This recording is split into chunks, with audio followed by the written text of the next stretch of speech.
മുഴുവൻ കടുത്ത വകുപ്പുകൾ ചുമത്തിക്കൊണ്ട് കേസെടുത്ത് തൂക്കി അയാൾ ആരാണെന്ന് അറിയാമോ? അയാള് എം ശിവശങ്കരന്റെ കയ്യാളാണ് അയാൾ. മനസ്സിലായോ? എം ശിവശങ്കരൻ യഥാർത്ഥത്തിൽ ഡിജിറ്റൽ യൂണിവേഴ്സിറ്റി ഉണ്ടാക്കിയത് തന്നെ ശതകോടികളുടെ അഴിമതി നടത്താനാണ്. നമസ്കാരം. SFI എന്ന വിദ്യാർത്ഥി സംഘടനയുടെ പ്രവർത്തന രീതികളെ കുറിച്ച് പലപ്പോഴും വളരെ രൂക്ഷമായി തന്നെ ഞങ്ങൾക്ക് വിമർശിച്ചിട്ടുണ്ട്. SFI എന്ന പ്രസ്ഥാനത്തിലൂടെയാണ് പല നേതാക്കളും വളർന്നു വന്നത് എന്നുള്ളതൊക്കെ ശരി തന്നെയാണ്. പക്ഷേ ഇപ്പോൾ SFIയുടെ പല രീതികളും നമുക്ക് അംഗീകരിക്കാൻ കഴിയുന്നതല്ല. കാരണം ഇപ്പോഴത്തെ സംസ്ഥാന പ്രസിഡന്റ് അധ്യക്ഷൻ ശിവപ്രസാദിന് മുമ്പ് PM ആർഷോ എന്ന ഒരു പക്ക ക്രിമിനൽ 2 വധശ്രമം ഉൾപ്പെടെ 42ഓളം ക്രിമിനൽ കേസുകളിലെ പ്രതിയായിരുന്ന ഒരുത്തനാണ് ഈ പ്രസ്ഥാനത്തിൽ നയിച്ചു കൊണ്ടുപോയത്. ഇപ്പോൾ തന്നെ കഴിഞ്ഞ 2 ദിവസം മുൻപ് VD സതീശ തെമ്മാടി എന്ന തരത്തിലാണ് SFIക്കാർ മുദ്രാവാക്യം മുഴക്കിയത്. പോലീസുകാരെ, രാഷ്ട്രീയക്കാരെ, പ്രതിപക്ഷത്തുള്ളവരെ, നേതാക്കളെ, സാധാരണക്കാരെ, സഹപാഠികളെ എല്ലാം ഇത്തരത്തിലാണ് അവർ വെല്ലുവിളിക്കുന്നതും ക്രൂരമായി ആക്രമിക്കുന്നതും. ഇന്നലെ സംസ്കൃത സർവകലാശാല വൈസ് ചാൻസലർ സിസ തോമസ് കഴിഞ്ഞ പിണറായി സർക്കാരിന്റെ കണ്ണിലെ കരടായിരുന്നു. ഈ സിസ തോമസിന്റെ പ്രതീകാത്മക ശവമടക്കം നടത്തിക്കൊണ്ട് SFIക്കാർ പ്രതിഷേധിച്ചു. അതൊരു പ്രതിഷേധമാണോ എന്നുള്ള കാര്യം ചിന്തിക്കേണ്ടത് കേരളത്തിലെ സമൂഹമാണ്. ആ ദൃശ്യങ്ങൾ കാണുമ്പോൾ മാത്രമേ എത്രമാത്രം വൈകൃതമുള്ളവരാണ്, എത്രമാത്രം കാട്ടാളത്വം, മനുഷ്യത്വമില്ലായ്മ, മൃഗീയത ഉള്ളിലൊളിപ്പിച്ചാണ് ഇവരൊക്കെ ഈ ഒരു പ്രസ്ഥാനത്തിനിടയിൽ പ്രവർത്തിക്കുന്നത് എന്ന് കൂടി നമ്മൾ മനസ്സിലാക്കണം. നമ്മൾ ഒരിക്കലും അധ്യാപകന്റെ കസേര കത്തിച്ചത് കണ്ടിട്ടുണ്ട്, അധ്യാപികയെ തടഞ്ഞു വെച്ചത് കണ്ടിട്ടുണ്ട്, പ്രതീകാത്മകമായ റേറ്റ് വെച്ചത് കണ്ടിട്ടുണ്ട്. പക്ഷേ ഒരു ശവമടക്ക്, സാധാരണ ഒരു ശവമടക്ക് നടക്കുന്ന അതേ ചടങ്ങുകളോട് ഒരു ശവമടക്ക് നടത്തുക, അതും ഒരു അധ്യാപികയുടെ ശവമടക്ക് നടത്തുക എന്ന് പറയുമ്പോൾ ഇതൊക്കെ നമ്മുടെ ഈ കുട്ടികൾ എന്ന് പറയുമ്പോൾ ഈ ക്രിമിനലുകൾ ഈ സമൂഹത്തിൽ ജീവിക്കാൻ അർഹരാണോ എന്നുള്ളതാണ് എന്റെ ചോദ്യം. അതായത് ഈ കേരളത്തില് നമ്മള് കാണാത്ത ഒരുപാട് കാര്യങ്ങൾ കഴിഞ്ഞ 10 വർഷക്കാലമായിട്ട് നമ്മൾ കണ്ടുകൊണ്ടിരിക്കുന്നു. കേരളത്തിലെ ഒരു CPMന്റെ മുഖ്യമന്ത്രി ഒരു സ്വർണ്ണക്കള്ളക്കടത്ത് കേസിൽ പ്രതിയാവുന്നു. ഒരു മാസപ്പടി കേസുമായി ബന്ധപ്പെട്ടുകൊണ്ട് അയാളുടെ പേര് ചർച്ച ചെയ്യപ്പെടുന്നു. അയാളുടെ വീട്ടിൽ വന്ന് എൻഫോഴ്സ്മെന്റ് ഡയറക്ടറേറ്റുകാരെ ചോദ്യം ചെയ്യുന്നു മുതൽ നമ്മൾ കാണാത്ത, കേൾക്കാത്ത ഒരു പിടി കാര്യങ്ങൾ കഴിഞ്ഞ ഒരു 15 കാലമായി കേരളത്തിൽ നമ്മൾ കേട്ടുകൊണ്ടിരിക്കുന്നു, നമ്മൾ കണ്ടുകൊണ്ടിരിക്കുന്നു. അതിൻ്റെയൊക്കെ ഒരു തിക്ത ഫലമാണ് ഈ നടക്കുന്ന സംഭവങ്ങൾ എന്നാണ് എനിക്ക് തോന്നുന്നത്. ഇപ്പൊ SFI എന്ന് പറയുന്ന സംഘടന സ്വാതന്ത്ര്യം, ജനാധിപത്യം, സോഷ്യലിസം എന്നാണ് അവരുടെ വെള്ള പതാകയിൽ ചുവപ്പ് കൊണ്ടിരിക്കുന്നത്. ആ സംഘടന കേരളത്തിലെ ഐതിഹാസികമായിട്ടുള്ള ഒരുപാട് സമരങ്ങൾ നടത്തിയിട്ടുണ്ട്. വിദ്യാർത്ഥികളുടെ അവകാശങ്ങൾക്ക് വേണ്ടിയിട്ട് ഒരു പിടി സമരങ്ങൾ നടത്തിയിട്ടുള്ള ഇന്നും കേരളത്തിലെ ഏറ്റവും വലിയ വിദ്യാർത്ഥി സംഘടനയാണ് SFI. എന്നാൽ ആ SFI കഴിഞ്ഞ ഒരു 15 കാലമായി അതിന്റെ രൂപത്തിൽ, അതിന്റെ ഭാവത്തിൽ, അതിന്റെ സ്വഭാവത്തിൽ വന്ന മാറ്റങ്ങൾ നമ്മൾ പരിശോധിച്ച് നോക്കിയാൽ അത് കേരളത്തിൽ കഴിഞ്ഞ 10 വർഷക്കാലമായി അധികാരത്തിൽ ഇരുന്ന ഗവൺമെന്റിന്റെയും കേരളത്തിൽ ഇപ്പോൾ നിലനിൽക്കുന്ന കേരളത്തിലെ ഏറ്റവും പ്രധാനപ്പെട്ട പാർട്ടിയായിട്ടുള്ള CPMന്റെയും സ്വഭാവ മാറ്റത്തിന് അനുസൃതമായിട്ടുള്ള മാറ്റമാണ് SFI എന്ന് പറഞ്ഞ ഈ സംഘടനയിലും വന്നുകൊണ്ടിരിക്കുന്നത് എന്ന് നമുക്ക് കാണാൻ പറ്റും. ഈ CPM എന്ന് പറഞ്ഞ പാർട്ടിയിൽ എന്ത് മാറ്റങ്ങളാണോ വന്നുകൊണ്ടിരിക്കുന്നത്? CPM എന്ന് പറഞ്ഞ പാർട്ടി എത്ര അധപ്പതിച്ചോ, എത്ര ജീർണിച്ചോ, എത്ര ക്രിമിനൽ വൽക്കരിക്കപ്പെട്ടോ അതിന് സമാനമായിട്ടുള്ള ഈ ക്രിമിനൽ വൽക്കരണവും ജീർണതയുമാണ് SFIയിൽ ഉണ്ടായിക്കൊണ്ടിരിക്കുന്നത്. അപ്പൊ SFIയിൽ ഇപ്പോൾ ഉണ്ടായിക്കൊണ്ടിരിക്കുന്ന സ്വഭാവ മാറ്റം എന്ന് പറയുന്നത് it is synonymous with the changes which have been taking place in the party എന്നുള്ളതിലാണ് നമ്മൾ കാണുന്നത്. അപ്പോൾ പാർട്ടിയിൽ വന്നുകൊണ്ടിരിക്കുന്ന മാറ്റത്തിനനുസരിച്ചാണ് SFIയിൽ മാറ്റം. അതിൽ ഏറ്റവും പ്രധാനപ്പെട്ട ഒരു ഉദാഹരണമാണ് നേരത്തെ പറഞ്ഞ PM ആർഷോ എന്ന് പറഞ്ഞിട്ടുള്ള ഒരു പക്ക ക്രിമിനൽ. ഇപ്പം കേസുകളിൽ പെട്ടിട്ടുള്ളവരെ SFIയുടെ ഭാരവാഹികളായിട്ടില്ല എന്നും ഞാൻ പറഞ്ഞത്. വിദ്യാർത്ഥി സമരങ്ങളുമായി ബന്ധപ്പെട്ടുകൊണ്ട് കേസുകളിലൊക്കെ പങ്കെടുക്കുന്നവര് ആവാറുണ്ട്. പല നേതാക്കന്മാർക്ക് ഒരുപാട് കേസുകളുണ്ട്. ഇപ്പൊ MLA മന്ത്രിയൊക്കെ ആയാലും പിണറായിക്കെതിരെ കേസുകളുണ്ട്. അല്ലാതെ അപ്പൊ അതുപോലെ കേസുകൾ വരുന്നത് നമുക്ക് കുഴപ്പമില്ല.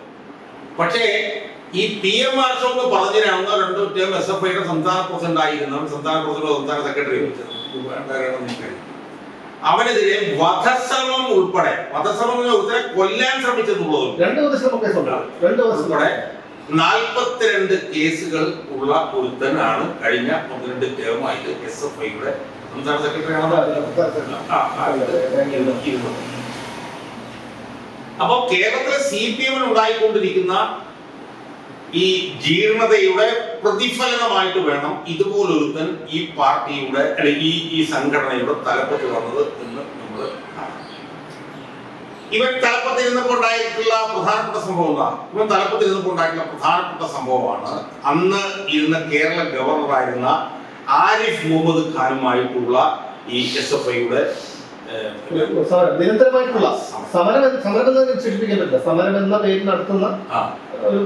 അപ്പം എന്നാൽ ആരിഫ് മുഹമ്മദ് ഖാൻ എന്ന് പറയുന്ന ആ ഗവർണർ അയാള് ഊരുളയ്ക്ക് ഉപ്പേരി പോലെ അയാൾ നിന്നത് കൊണ്ട് കുമാരുടെ പണിയൊന്നും അവിടെ നടക്കാൻ പറ്റിയില്ല. പക്ഷെ അയാൾക്കെതിരെ നടത്തിയിട്ടുള്ള അത്യാഭാസകരമായിട്ടുള്ള സമരങ്ങൾ നമ്മൾ പോകണം. കാരണം ക്രിമിനൽ ആയിട്ടുള്ള ഒരുത്തനായിരുന്നു ഇതിനെ നയിച്ചുകൊണ്ടിരുന്നത്. അപ്പം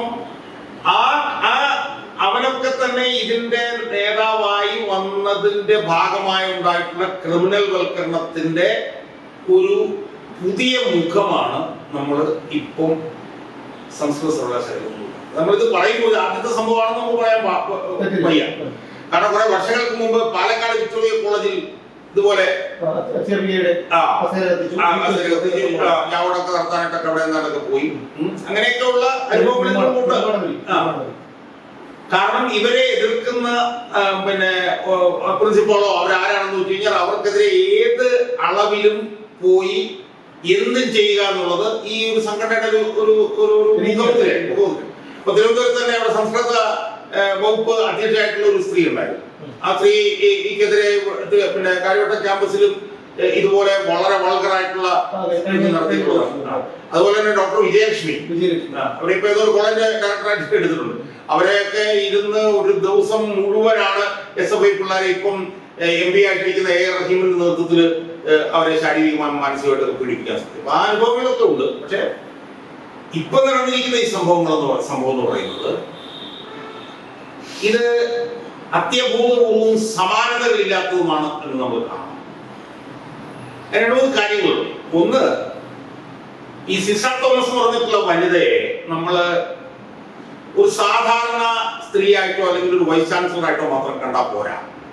അവര് അതിഭീകരമായിട്ടുള്ള സത്യസന്ധതയ്ക്കും വേണ്ടിയും ശരിക്കും വേണ്ടിയും പോരാടുന്ന ഒരു വലിയ പോരാളിയാണ് ഈ സിസ്റ്റ തോമസ് എന്ന് നമ്മൾ കാണും. അതുകൊണ്ട് തന്നെയാണ് അവരെ ഇല്ലാതാക്കാൻ വേണ്ടി, ശരീരമായി ഇല്ലാതാക്കാൻ, മാനസികമായി ഇല്ലാതാക്കാൻ വേണ്ടിയിട്ട് വലിയ ശ്രമങ്ങളാണ് കഴിഞ്ഞ പിണറായി സർക്കാർ നടത്തുന്നത്. അവരെ കുറിച്ച് നമ്മൾ പറയുമ്പോൾ നമ്മുടെ ഓർമ്മയിൽ വരുന്നത് എന്താ? അവരെ സാങ്കേതിക സർവകലാശാലയുടെ വൈസ് ചാൻസലറായി ഗവർണർ നിയമിച്ച സമയം മുതൽ 2 വർഷമായിരുന്നു മുതൽ തുടങ്ങിയതാണ് CPM-ന് അവരോടുള്ള പക. അവരെ റിട്ടയർ ചെയ്തപ്പോഴത്തേക്ക് അവർക്ക് പെൻഷനും മറ്റു ആനുകൂല്യങ്ങളും കൊടുത്തായിരിക്കാൻ ശ്രമിച്ചു. ആ നിലയിൽ അതിഭീകരമായിട്ട് അവരെ പീഡിപ്പിക്കാൻ വേണ്ടിയിട്ട് ശ്രമിച്ചു. പക്ഷെ അവരൊരു സാധാരണ സ്ത്രീ അല്ല എന്നുള്ളത് എനിക്ക് നേരിടുക. അഴിമതിക്കെതിരായും അനീതികൾക്കെതിരായും ഒരു വിട്ടുവീഴ്ചയും ഇല്ലാത്ത പോരാട്ടം നടത്തുന്ന ഒരു ധീര വനിതയാണ് അവര് എന്നുള്ളത് ഞാൻ പലതവണ മനസ്സിലാക്കില്ല. അവര് എനിക്കൊന്ന് ആഴ്ചകൾ മാത്രമാണ് കേരള സർവകലാശാലയിൽ ഇരുന്നത്. ആ കേരള സർവകലാശാലയിൽ ഇരുന്നപ്പോഴും ഈ പറഞ്ഞ പോലെ ഈ കാട്ടാള സംഘത്തിലൊന്നും ഒരു വിട്ടുവീഴ്ച അവർ ചെയ്തു കൊടുത്തിട്ടില്ല. എന്നിട്ട് ഇപ്പൊ എന്താ സ്ഥിതി? ഇപ്പൊ കുറച്ചു നാളായിട്ട് അവർ 2 സർവകലാശാലകളുടെ വൈസ് ചാൻസലർ ആണ്. അവർ സാങ്കേതിക സർവകലാശാലയുടെയും സംസ്കൃത സർവകലാശാലയുടെയും വൈസ് ചാൻസലർ. ഇതിനു മുമ്പ് അവര് മാസങ്ങളോളം ഡിജിറ്റൽ യൂണിവേഴ്സിറ്റിയുടെ വൈസ് ചാൻസലറായിട്ട് വരുന്നത്.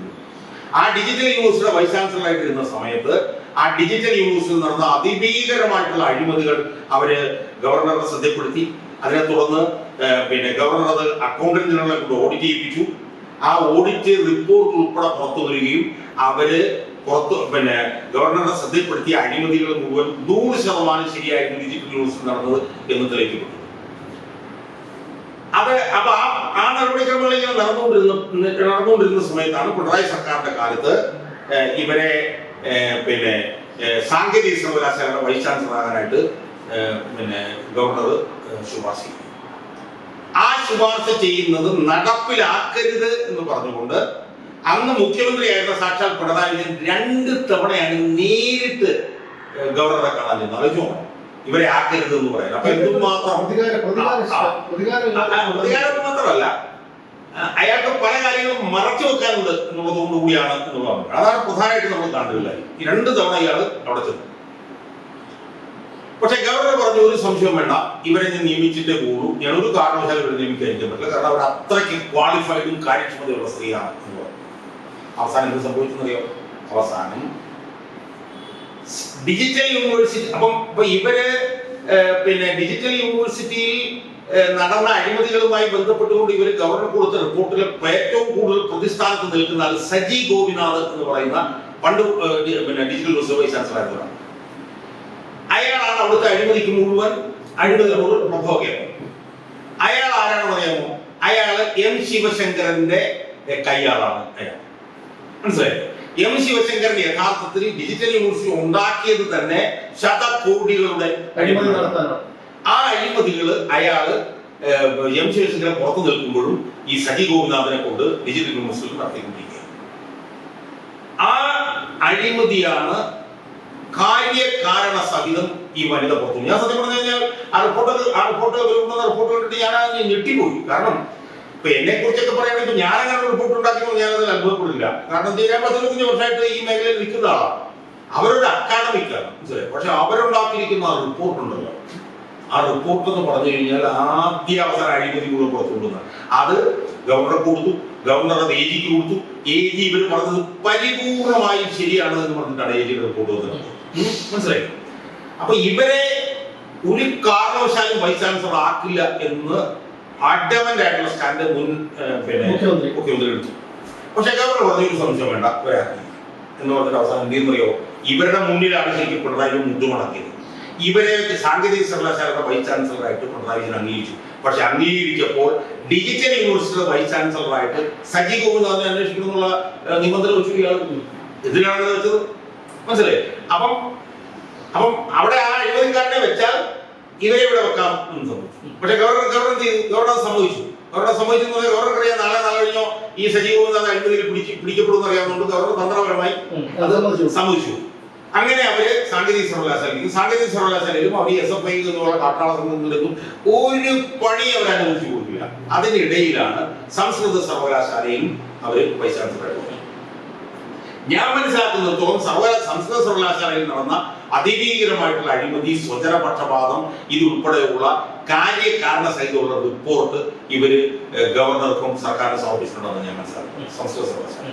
അപ്പം സ്വാഭാവികമായും ഈ SFI എന്ന് പറഞ്ഞ ഈ കാട്ടാള സെറ്റുകാർക്ക് സിസ തോമസിനോടുള്ള വിരോധം എന്ന് പറയുന്നത് ഇപ്പൊ ഈ പറയുന്നത് പോലെ SFIയുടെ ആവശ്യങ്ങളൊന്നും അംഗീകരിക്കാത്തതുകൊണ്ടോ അല്ലെങ്കിൽ SFI നടത്തിയ സമരം കണ്ടെത്തുന്നതോ അല്ല. അവര് അഴിമതിക്കെതിരായിട്ടാണ് പോരാട്ടം നടത്തുന്നത്. ആ പോരാട്ടം അതായത് ലോജിക്കൽ എങ്കിൽ എത്തുമെന്ന് കണ്ടുകൊണ്ട് ഇവരെ എങ്ങനെയെങ്കിലും അവിടുന്ന് പായിക്കുക എന്നുള്ള ദുരുദ്ദേശപരവും ദുരുപദിഷ്ഠിതവുമായിട്ടുള്ള നീക്കത്തിന്റെ ഭാഗമായിട്ടാണ് അവർ ഈ പണി ചെയ്തത്. അപ്പം സാധാരണ സ്ത്രീകളെ നോക്കാം. ഇനി നമ്മൾ ഈ വിഷയത്തിലേക്ക് വന്നാം. എന്താ ചെയ്തിട്ടുള്ളത്? പ്രതീകാത്മകമായി മനസ്സിലായി. ഈ പ്രതീകാത്മകമായി ഇതുപോലെ ചെയ്യുന്ന പണി SFIക്കാരന്മാർക്ക് നേരത്തെ ഉള്ളതാണ്. അവർ പ്രധാനമായിട്ടും ചെയ്തിട്ടുള്ളത് ലാവ്ലിൻ കേസിൽ പിണറായി വിജയനെ ശിക്ഷിച്ച VK ബാലി എന്ന് പറഞ്ഞ കേരള ഹൈക്കോടതിയിലെ ചീഫ് ജസ്റ്റിസ് ഉണ്ടായിരുന്നു. 2005 പാർലമെന്റോടെ ലാവ്ലിൻ കേസിൽ പിണറായി വിജയൻ പ്രതിയാണെന്ന് CBI അയാളെ പ്രതീകാത്മകമായി നാട് കടത്തിയവരാണ് SFI. 20 വർഷം മുമ്പാണ്. അപ്പൊ ഈ തലമുറയുടെ എത്ര തലമുറ മുമ്പാണെന്ന് ആലോചിച്ചു. ഇവരുടെ ഒരു ജനിതകത്തിൽ ഒരു DNA ഉള്ളതാണ്. DNA-യിലാണോ? അതായത് ഇവരുടെ ഈ നേതൃത്വം ഉണ്ടല്ലോ, ഈ പേപ്പട്ടികളെ പോലെ ഇവരെ ഈ പേപ്പട്ടിയുടെ ഒരു മനോവൈകൃതർക്ക് കൊടുത്താൽ മാത്രമേ ഇവർ ഇത്രയും അക്രമസക്തരാകും. എന്നാൽ മാത്രമേ DYFIയിലേക്കും ഇവരുടെ CPM-ിലേക്കും വരികയും ഇവരുടെ ഈ ഒരു രീതി പിന്തുടരുകയും ചെയ്യും. അതുകൊണ്ട് ഈ നേതാക്കന്മാർ തന്നെയല്ലേ ഇവർ ഇത്തരത്തിലാക്കിയിരിക്കുന്നത്. അല്ല, അത് ഞാൻ തുടക്കത്തിൽ ഞാൻ പറഞ്ഞല്ലോ. അതായത് CPM-നകത്ത് വന്നുകൊണ്ടിരിക്കുന്ന ജീർണതയുടെ പരിച്ഛേദമാണെന്നുള്ള ഞാൻ തുടക്കത്തിൽ പറഞ്ഞു. ഇവിടെ ഇപ്പൊ നമ്മൾ ആലോചിച്ച് നോക്കി, ഒരു വൈസ് ചാൻസലറെ പ്രതീകാത്മകമായി ശവസംസ്കാരം അത് ഏത് രീതിയിലാണെന്ന് നമ്മളിപ്പം വീഡിയോ കൊടുത്തിട്ടുള്ളത് കണ്ടു കാണും. എല്ലാം തയ്യാറെടുപ്പുകളും മണി കാര്യങ്ങൾ പൂക്കളതും കേട്ടാ വന്നിരിക്കുന്നു, മനസ്സിലായില്ലേ? എന്നിട്ട് കരച്ചില് രണ്ട്, ഇത് ചെയ്യുന്നത് ഒരു വനിതയോടാണ്. നമ്മുടെ പുരുഷനോട് ചെയ്യാൻ പാടില്ലെന്നല്ല, ഒരു വനിതയും അവരുടെ സർവകലാശാലയിലെ വൈസ് ചാൻസലറോടുമാണ് ഇത്രയും നീചവും നികൃഷ്ടവുമായി ഹീനമായിട്ടും പിന്നെ അവിടുത്തെ പ്രധാനപ്പെട്ട ഒരു വിദ്യാർത്ഥി സംഘടന പെരുമാറുന്നത്. അത് അവർക്കുണ്ടായിട്ടുള്ള മനോവ്യത എന്തുമാത്രം ആയിരിക്കും എന്ന് നമുക്ക് ഊഹിക്കാവുന്നതേ. എനിക്കത് സിസ തോമസ് മാഡത്തിനോട് പറയാനുള്ളത് ഒരിക്കലും മനോവേദനയുടെ ആവശ്യമില്ല. കാരണം ഇവരൊക്കെ പേപ്പട്ടികളാണെന്നും പേപ്പട്ടികളെ പോലെ തെരുവിലിട്ട് ജനങ്ങൾ തല്ലിക്കൊല്ലാൻ വേണ്ടി അവന്മാർ തന്നെ ഒരുക്കുന്ന ഒരു കാരണമായിട്ട് ഇതിനെ കണ്ടാൽ മതി. കാരണം SFI എന്ന സംഘടന എങ്ങനെയാണെന്നുള്ള കാര്യം പൊതുസമൂഹത്തിന് ഒരിക്കൽ കൂടി ബോധ്യപ്പെടുകയാണ്. അതുകൊണ്ട് സിസ തോമസ് എന്ന ഒരു വ്യക്തിയുടെ അല്ലെങ്കിൽ അധ്യാപികയുടെ ഒരു അങ്ങനെ ഒരു അവർക്കൊരു ദോഷവും വരുന്നില്ല. അല്ല, ഇതിനകത്ത് നമ്മൾ കാണേണ്ട ഒരു കാര്യം എന്തായാലും നമ്മൾ ഈ പറഞ്ഞതിനകത്ത് ഞാനോട് വലുതായിട്ട് യോജിക്കുന്നില്ല. കാരണം എന്താണെന്ന് വെച്ചാൽ ഈ സിസ തോമസ് എന്ന് പറഞ്ഞിട്ടുള്ള വനിതയ്ക്ക് സ്വന്തമായി ഇതിൽ നിന്ന് പുറത്തു വരാൻ കഴിയില്ല. അവരുടെ മനോവ്യഥ അവരനുഭവിക്കും. കാരണം അവരുടെ ജീവിതത്തിൽ അവരെ നേരിട്ടുള്ള ഏറ്റവും ഹീനമായിട്ടുള്ള ഒരു നടപടിയാണ് ഇത് എന്നുള്ളത്. ഇവിടെ എന്താണ് ഉണ്ടാവേണ്ടത്? രണ്ട് ഭാഗത്തു നിന്ന് അവർക്ക് പിന്തുണ വരണം. ഒന്ന്, CPM എന്ന് പറഞ്ഞ പാർട്ടിയല്ല ഇവിടെ അധികാരത്തിലിരിക്കുന്നത്. ഇന്ന് അധികാരത്തിൽ UDF സർക്കാരാണ്. ആ സർക്കാർ അവരെ ചേർത്ത് പിടിക്കണം. ആ സർക്കാർ അവരോട് പറയണം, നിങ്ങൾ ധൈര്യമായിട്ട് നിന്നോ, നിങ്ങൾക്ക് ഒരു കുഴപ്പമുണ്ടാവില്ല എന്ന് പറയണം, മനസ്സിലായോ? അതോടൊപ്പം തന്നെ ആ സർക്കാർ ഇവർക്ക് ആവശ്യമായിട്ടുള്ള എല്ലാ സംരക്ഷണവും ഇതെല്ലാം കൊടുക്കണം. അവിടെ പക്ഷേ പോലീസ് നോക്കൂത്തിയായിട്ട് നിന്നവരെയാണ് നമ്മൾ കാണുന്നത്. പോലീസ് അവിടെയാണ് എനിക്ക് മനസ്സിലാവുന്നത്. പോലീസ് എന്തുകൊണ്ടാണ് ഇപ്പോ ഇത്തരത്തിൽ പോലീസിനെ നമ്മൾ കുറ്റപ്പെടുത്തിയിട്ട് കാര്യമില്ല. പോലീസിനൊക്കെ ഈ പറഞ്ഞ സെറ്റുകാരോട് ഭയമാണ്, മനസ്സിലായില്ലേ? പോലീസിന് ഈ സെറ്റുകാരോടുള്ള ഭയം മാറ്റി കൊടുക്കേണ്ടത് സ്റ്റേറ്റിന്റെ ചുമതലയാണ്. സ്റ്റേറ്റ് പോലീസുകാരോട് പറയണം, ഉരുക്ക് മുട്ടി കൊണ്ട് അടിച്ചമർത്തും എന്ന് സ്റ്റേറ്റ് പറഞ്ഞാൽ പോലീസുകാർ ചെയ്യും, മനസ്സിലായി? അപ്പൊ ഒന്നെന്ന് പറയുന്നത് അവർക്ക് എല്ലാ വിധത്തിലുള്ള പിന്തുണയും സ്റ്റേറ്റ് മെഷീനറിയും പോലീസും കൊടുക്കണം. ഞാൻ പറഞ്ഞ മുഖ്യമന്ത്രി, ആഭ്യന്തരമന്ത്രി അവരൊക്കെ നേരിട്ട് വിളിക്കണം, ധൈര്യമായിട്ട് നിന്നോളം പറയാം. രണ്ടാമത്തെ ഒരു പ്രധാനപ്പെട്ട പ്രശ്നം എന്താ? പൊതുമണ്ഡലം ഇവർക്ക് പിന്തുണ കൊടുക്കണം. ഞാൻ ഇതിനകത്ത് ഒരു സുഹൃത്താത്ത വൈസ് ചാൻസലറെ വിളിച്ചിട്ട് നിങ്ങൾ വൈസ് ചാൻസലർമാരെല്ലാം കൂടെ ചേർന്നിട്ട് ഒരു പ്രസ്താവന ഇറക്കണം. ഞാൻ ഇന്നലെ സാംസ്കാരിക വകുപ്പ് മന്ത്രിയെ വിളിച്ചു, ബിന്ദു കൃഷ്ണൻ എന്ന് പറഞ്ഞിട്ടുള്ള വനിതാ മന്ത്രിയെ വിളിച്ചു. എന്നെ കൊണ്ട് ചെയ്യാവുന്നവരൊക്കെ ഞാൻ ചെയ്തു. ലോക്ഭവനിലെ ഞാൻ ബന്ധപ്പെട്ട് ഇതിനകത്ത് അപ്പം ഒന്നെന്ന് പറഞ്ഞ സ്റ്റേറ്റ് ഇവർക്ക് പിന്തുണ കൊടുക്കണം. രണ്ട് പൊതുമണ്ഡലം പിന്തുണ. വിദ്യാർത്ഥി സംഘടനകൾ, മറ്റു വിദ്യാർത്ഥി സംഘടനകളുണ്ടല്ലോ, അതോടൊപ്പം തന്നെ പ്രധാനപ്പെട്ട വിഷയം എന്താണെന്ന് വെച്ചാല് ഇവിടുത്തെ പിന്നെ വനിതാ നേതാക്കന്മാരുണ്ട്. അവര് CPM-ന്റെ വനിതാ നേതാക്കന്മാരോട് ചോദിക്കണം, ഒരു വനിതയോട് ഇങ്ങനെ ചെയ്യുന്നത് നീതിയാണോ എന്ന് ഇവിടുത്തെ വനിതാ നേതാക്കന്മാരും സാംസ്കാരിക പ്രവർത്തകരും ചോദിക്കണം. ഞാനത് യോജിക്കുന്നില്ല. കാരണം തലയ്ക്ക് വെളിവില്ലാതെ നടക്കുന്ന കുറെ എണ്ണമാണ് ഈ അവരുടെ എല്ലാ സംഘടനകളിലും ഉള്ളത്. അപ്പൊ അതുകൊണ്ട് ഈ ആര്യരാജ്യത്തിനെയോ ശ്രീമതിയോടോ ഒന്നും ചോദിച്ചിട്ടൊരു കാര്യമില്ല. ഞാൻ പറഞ്ഞത് അവരല്ലാതെ ഉള്ള സാംസ്കാരിക രംഗത്ത് പ്രവർത്തിക്കുന്ന വനിതകളുണ്ട്. ഇപ്പൊ സാറാ ജോസഫിനെ പോലെയും മജിദയെ പോലെയും ഉള്ളവരുണ്ട്. അവര് ഇതുമായി ബന്ധപ്പെട്ടിരുന്നത് കോൺഗ്രസിന്റെ നേതാക്കന്മാർ CPM-നോട് ചോദിക്കണം, MA ബേബിയോട് ചോദിക്കണം, ഇല്ല ശീവക്ഷവാദികളാണെന്നാണല്ലോ പറയുന്നത്. പിണറായിയോട് ചോദിച്ചിട്ട് കാര്യമില്ല, പോയിന്നോട് ചോദിച്ചിട്ട് കാര്യം. അപ്പൊ ആ നിലയിൽ ഒന്ന്, സ്റ്റേറ്റ് പരിപൂർണമായിട്ടുള്ള പിന്തുണ കൊടുക്കണം. രണ്ട്, പൊതുമണ്ഡലം അവരെ ചേർത്ത് നിർത്തണം. മൂന്ന്, ഇവിടുത്തെ ഭരിക്കുന്ന രാഷ്ട്രീയ പാർട്ടികൾ ശക്തമായി ഇതിനകത്ത് ഇടപെടണം. ഇത് മൂന്നും ചെയ്തില്ലെങ്കിൽ ഇനി ഇത് ആവർത്തിക്കും. ഞാൻ പറഞ്ഞത് ഇവിടുത്തെ രാഷ്ട്രീയ നേതാക്കന്മാർ ഈ കാട്ടാള സംഘടന ഇനിയെങ്കിലും നിരോധിച്ചുകൂടെ എന്ന് ചോദിക്കണ്ടേ? ഇനി ഇതിൽ പ്രവർത്തിക്കാൻ എന്താണ് അവകാശം? ഞാൻ ചോദിക്കുന്നത്, എന്ത് അവകാശമാണ് ഈ SFIക്ക് ഉള്ളത്? അവിടെ ഈ പ്രതീകാത്മകമായിട്ടുള്ള ഇതിൽ നടന്നവർക്കെതിരെ മുഴുവൻ കടുത്ത വകുപ്പുകൾ ചുമത്തിക്കൊണ്ട് കേസെടുത്ത് തൂക്കി അകത്താക്കണം. കാരണം അത് മാത്രമല്ല, ശിവപ്രസാദ് എന്ന് പറഞ്ഞ ഒരു ഞരമ്പ് പോലെ നാടകനെ പോലെ എടുത്തിട്ടുണ്ട്. അവരാണ് ഇതിന്റെ സംസ്ഥാന നേതാവ്. ക്രിമിനൽ ആശ്വാ പോയതിനു ശേഷം യഥാർത്ഥത്തിൽ ഇവരെയൊക്കെ ജനങ്ങളാണ് കൈകാര്യം ചെയ്യേണ്ടത്. നിങ്ങളറിയാം, ഒരു 1.5 വർഷം മുമ്പാണ് വയനാട് പൂക്കോട് വെറ്ററിനറി സർവകലാശാലയിലെ സിദ്ധാർത്ഥൻ എന്ന് പറയുന്ന ഒരു സഹപാഠിയെ 3 ദിവസത്തോളമാണ് കുടിവെള്ളം പോലും കൊടുക്കാതെ ആ പയ്യൻ പിടിപ്പിക്കുന്നത്. അവരുടെ വീട്ടിൽ അവരുടെ അച്ഛന്റെയും അമ്മയുടെയും ഒക്കെ സങ്കടം കണ്ടവരാണ് ഞങ്ങളൊക്കെ പലതവണ. അപ്പൊ എന്താണ് ചെയ്യുന്നത്? ഇവരൊക്കെ ഇത്രയധികം ധൈര്യം കൊടുക്കുന്നവരാണ്. ജനങ്ങളിക്കണം തല്ലണം ഈ നായ്ക്കൂട്ടങ്ങളെ. ഇവരെ ഒരിക്കലും വിദ്യാർത്ഥികളെന്ന് വിശേഷിപ്പിക്കാൻ കഴിയില്ല. ജനങ്ങൾ നായ്ക്കൂട്ടങ്ങൾ, പിടിച്ച നായ്ക്കൂട്ടങ്ങൾ ഇവരെ വിശേഷിപ്പിക്കണം. ഇവരൊക്കെ പൊതുനിരത്തിൽ ജനങ്ങൾ തല്ലാൻ തയ്യാറായാൽ മാത്രമേ ഇവരൊക്കെ മാറ്റം വരുള്ളൂ.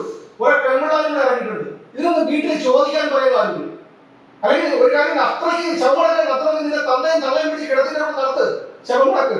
എത്രയെന്ന് വെച്ചാൽ മനുഷ്യൻ ക്ഷമിക്കുന്നത്? വീട്ടിൽ നിനക്ക് വളച്ചു വിട്ട ഒരു ജന്മങ്ങളാണല്ലോ, പാടിയുണ്ടല്ലോ 2 എണ്ണം തന്തയും തള്ളയും. അതിനെയൊക്കെ പിടിച്ച് കിടന്നങ്ങോട്ട് കിടത്തിയിട്ട് റീത്ത് അങ്ങോട്ട് വയ്ക്കുക, എന്നിട്ട് മണി കൊടുക്കുക, അന്ത്യം ഉപദേശം കൊടുക്കുക, മറ്റേ ബാക്കി നിങ്ങൾക്ക് ചെയ്യാനുള്ള എല്ലാം ചെയ്യുക. അതാണ് വേണ്ടത്. പിന്നെ അടുത്ത് കൊടുക്കേണ്ടത് ഇവരെയൊക്കെ ഇങ്ങോട്ട് പറഞ്ഞു വിടുമല്ലോ. പറഞ്ഞു വിടുന്ന ഞാൻ വാക്കുകൾ കൂടി തോന്നുന്നത്. അതുകൊണ്ട് ഞാൻ കൂടുതൽ വേറെ വീഡിയോയിൽ പറയാം. ഇവരൊക്കെ ഈ പറഞ്ഞു വിടുന്നവരെ തന്തയും തലയും ചെടിയടിച്ച് പൊട്ടിക്കണം. ഇവിടെ എത്ര വിദ്യാസംഘടനകളുണ്ട്? ഇവിടെ KSUണ്ട്, ABVP മറ്റ് പല സംഘടനകളുണ്ട്. ഇതിൽ ഏത് വിദ്യാർത്ഥികളാണ് ഇത്രയധികം അക്രമം കാണിക്കുന്നത്? അവരൊക്കെ സമരം നടത്തുന്നുണ്ട് പല വിഷയങ്ങളിലും. അവരൊക്കെ മാന്യമായി ഒരു ജനാധിപത്യ രാജ്യത്ത് അനുശാസിക്കുന്ന രീതിയിലുള്ള സമരമാണ് നടത്തുന്നത്. എന്നാൽ ഈ നായ്ക്കൂട്ടങ്ങൾ അങ്ങനെയാണോ സമരം നടത്തുന്നത്? ഒരു നായ്ക്കൂട്ടങ്ങൾ എന്താണ് വിശേഷിപ്പിക്കുന്നത്? ഇവിടെ വിജയലക്ഷ്മി എന്ന് പറയുന്ന ഒരു അധ്യാപികയെ ഈ പറയുന്ന റഹീം എന്ന് പറയുന്ന ഒരു വൃത്തികെട്ടവന്റെ നേതൃത്വത്തിൽ മണിക്കൂറുകളോളം ഇവിടെ തടഞ്ഞു വെച്ചിട്ട് അവരെ ബാത്റൂമിൽ പോകാൻ പറ്റാതെ പീഡിപ്പിച്ചു. അവരുടെ മകന്റെ പ്രായമുള്ള, അവർ കരഞ്ഞുകൊണ്ട് പറഞ്ഞതാണ്, മകന്റെ പ്രായമുള്ള വിദ്യാർത്ഥി, അവർ പഠിക്കുന്ന വിദ്യാർത്ഥിയോട് നീ വരുന്നോടി എന്റെ കൂടെ ചോദിച്ചത്. പിന്നെ എന്താണ് പറയുന്നത്? അവനെ അമ്മയോട് പോലും അത് ചെയ്യുമെന്നുള്ളതാണ്. അതാണ് വിദ്യാർത്ഥി SFI എന്ന് പറയുന്ന ഒരു കാട്ടാള സംഘടനയുടെ പ്രവർത്തകരുടെ മനോവൈര്യം. അവൻ ആരാണെന്ന് ഈ ആരാണ്? അവന് ബ്ലോഗറാണ്, MP എന്നാണ് പറയുന്നത്. ഇവരൊക്കെ ഏതെങ്കിലും ഒരു പഞ്ചായത്തിൽ നിന്ന് 10 വോട്ട് കിട്ടുമോ? ഇവരെ വീട്ടുകാരെ നോട്ട് ചെയ്യും. അവനിപ്പോ ബ്ലോഗറാണ്. ഇവിടെ പാർലമെന്റ് ബന്ധത്തിന് മുമ്പിൽ ഒരു മൊബൈലിൽ പിടിച്ചെടുത്ത് വ്ളോഗ് ചെയ്യണം. നാളെ നായിക്കത്ത് ഭാഷ കുറച്ച് രൂക്ഷമായി പോയില്ല. പക്ഷെ നിങ്ങൾ ഒരു കാര്യം മനസ്സിലാക്കുന്നത് 1 2 തവണയാണോ? നമ്മുടെ ഒരു തലമുറയാണ് ഈ നായ്ക്കൂട്ടങ്ങൾ വളർന്നു വന്നു കഴിഞ്ഞാൽ, ഈ കോളേജിൽ പഠിക്കുന്ന ഈ ഒരു 18-20 വയസ്സുള്ള ഈ നായ്ക്കൂട്ടങ്ങൾ വളർന്നു വന്നു കഴിഞ്ഞാൽ ഇവരൊക്കെ ഈ സമൂഹത്തിന് എത്രമാത്രം ദോഷം ചെയ്യും? ഇവിടെ എന്തെല്ലാം പരീക്ഷ ചോദ്യ പേപ്പർ ചോദിച്ച ക്രിമിനലിസം, അതുപോലെ ഈ എന്താണ് വ്യാജ എക്സ്പീരിയൻസ് സർട്ടിഫിക്കറ്റ് ഉണ്ടാക്കി ജോലിക്ക് ശ്രമിച്ചത് ഒരു പട്ടികജാതിക്കാരിയായ പെൺകുട്ടിയോട് അവർക്ക് വായ്പുണ്ടാക്കി കൊടുക്കുമെന്ന് പറഞ്ഞു. അങ്ങനെ എന്തെല്ലാം പൊതുനിരത്തിലിട്ട് പോലീസ് അവരെ തല്ലിത്തകർത്തത്. ആ തല്ലിത്തകർത്തവരെ അറസ്റ്റ് ചെയ്ത SI കാല് തല്ലി പിടിക്കുമെന്ന് പറഞ്ഞത്. അപ്പൊ അതിന് അത്ഭുതം തോന്നുന്നില്ല. കാരണം 2 ദിവസം മുമ്പ് ഇവിടെ പ്രസംഗിച്ചു ഒരു ഉദയഭാനു, അവന്റെ പേര് ഉദയഭാനു എന്നാണ്, പത്തനംതിട്ട ജില്ലാ സെക്രട്ടറിയാണ്. അവൻ പറഞ്ഞത് ഈ പോലീസുകാരുടെ വീട്ടിൽ അമ്മയും പെണ്ണന്മാരും കൊണ്ടല്ലോ അവിടെ കയറുമെന്നാണ് ഇവൻ പറഞ്ഞത്. ഇവരെയൊക്കെ എന്താണ് ചെയ്യേണ്ടത്? ആ നിമിഷം വേറെ ഒരുത്തന്റെ ഓർഡർ നോക്കേണ്ട കാര്യമില്ല. ഇവരെയൊക്കെ അടിച്ചവന്റെ അണ്ണപ്പല് നിർത്തിയാണ് ചെയ്യേണ്ടത് ഈ ഉദയഭാനു എന്ന് പറയുന്നവന്റെ. അതുപോലെ EN സുരേഷ് ബാബു എന്ന് പറഞ്ഞിട്ടുണ്ട്, പാലക്കാട്ടത്തെ, അവനും ഇതുപോലെ തന്നെയാണ്. അപ്പൊ ഇവരെ പോലെയുള്ള ഈ വിജയനെ പോലെ, ദേവിയെ പോലെ, ഈ ഗോവിന്ദനെ പോലെയുള്ള കുറെ ശാപങ്ങൾ, നശിച്ച ജന്മങ്ങളാണ് ഈ നാടിനെ ഇങ്ങനെ ആക്കിയത് 30 വർഷങ്ങൾ.